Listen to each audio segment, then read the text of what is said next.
हमार नौका भाइयों कहत कि रुकी हो जानी झुकी हो जानी अरे झुकी हो एक सारी भैया एक बार खेसारी भैया के नाम पे जोरदार हल्ला हो कि रुकी हो जानी झुकी हो जानी झुकी हो एक सारी भैया नीला लाली हो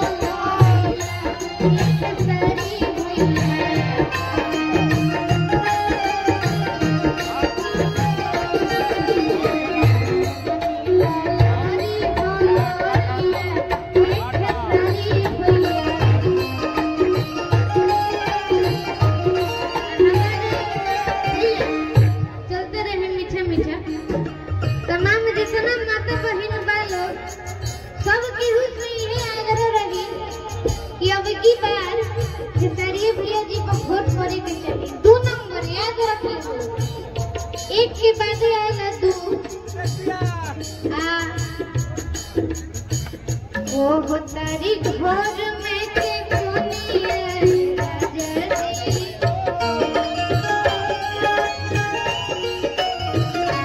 ये भी घर के कन्या का सब केहू कहत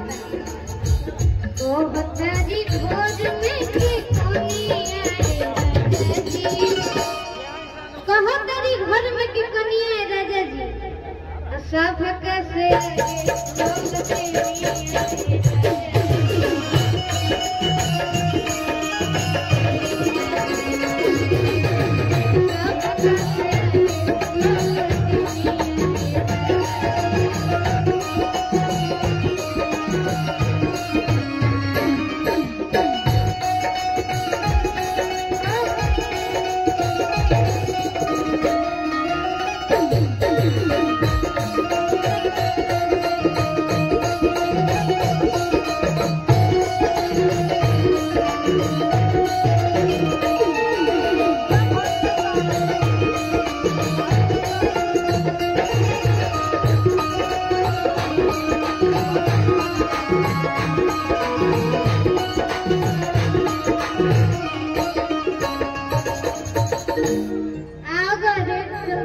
जितना तमाम नौका भाई लोग बा